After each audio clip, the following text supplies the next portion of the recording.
त्यसपछि हुन पाउँदैन।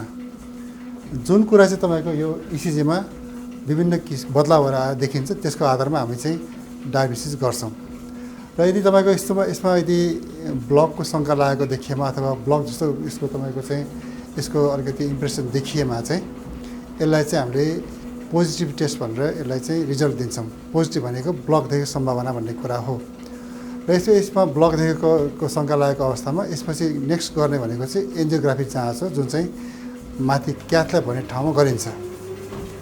क्याथ ल्याब भन्नेमा गरिन्छ। त्यहाँ चाहिँ हातबाट तार छिराएर तपाईँको चाहिँ ब्लक के कति छ भन्ने त्यसमा चाहिँ पत्ता लगाइन्छ। र त्यसमा ब्लक देखेको अवस्थामा चाहिँ एन्जियोप्लास्टी भन्ने जाँच उपचार गरिन्छ र त्यसैको आधारमा उपचार गरिन्छ। र यो जाँच चाहिँ एकदम महत्त्वपूर्ण जाँच हो। कुनै सुई नदिकन, बिरामीले धेरै दुःख नदिकन खाली पेट नचाहिने जाँच यो चाहिँ 10 देखि 15 मिनटमा गर्न सकिन्छ। र यो चस्सा सायद दुखिने भएको समस्या भएको मान्छे, सुगर लामो टाइम, प्रेसर लामो टाइम भएको मान्छे, चुरोट खाने मान्छे, त्यस्तो मान्छेलाई कसैलाई चाहिँ मलाई मुटुमा ब्लक छ कि भनेर हेर्न मन लाग्यो भने यो जाँच गर्न सकिन्छ। यसको लागि खाली पेट चाहिँदैन, कुनै सुई दिनु पर्दैन। यसमा एकदम सजिलो र 10-15 मिनट सकिने जाँच हो यो।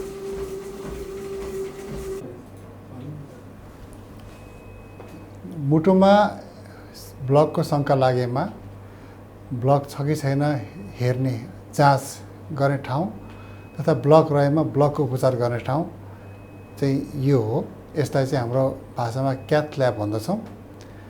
मुटुको ब्लक हेर्ने जाँच चाहिँ एन्जियोग्राम भनिन्छ भने उपचारलाई एन्जियोप्लास्टी भनिन्छ। यस विशेष ल्याबमा चाहिँ बिरामीलाई सुताइन्छ र यसमा भएको विशेष क्यामेराको माध्यमबाट र हातबाट सानो तार छिराएर औषधि हालेर चाहिँ मुटु रक्तनलीमा औषधि पुगेपछि अनि त्यो क्यामेराले खिचिन्छ, जुन चाहिँ यसको हाम्रो यस्तो स्क्रिनमा प्रष्टरमा देखिन्छ। र यो स्क्रिनकोमा देखेको इमेजहरूको आधारमा चाहिँ हामीले एनालाइसिस गरेर चाहिँ यसमा कति ब्लक छ छैन भन्ने कुरा चाहिँ निरीक्षण गर्दछौँ। र यदि ब्लक भएको अवस्थामा, खोल्नुपर्ने भएको अवस्थामा यसै ल्याबमा यस्तै उपचार प्रविधिबाट चाहिँ ब्लक खोल्ने, स्टेन्ट राख्ने एन्जियोप्लास्टी भन्ने उपचार पनि गरिन्छ। र विशेष गरी यो सुरुमा त ब्लक भएको नभएको शङ्का भएको अवस्थामा हामीले ट्रेडमिल टेस्ट पनि गराउँछौँ कतिपय अवस्थामा। र ट्रेडमिल टेस्टको रिपोर्टमा यदि खराबी देखेको अवस्थामा अथवा त्यसमा ब्लक भएको शङ्का लागेमा त्यसपछि नेक्स्ट गर्ने भने यो जाँच नै हो। यसलाई एन्जियोग्राम जाँच भनिन्छ।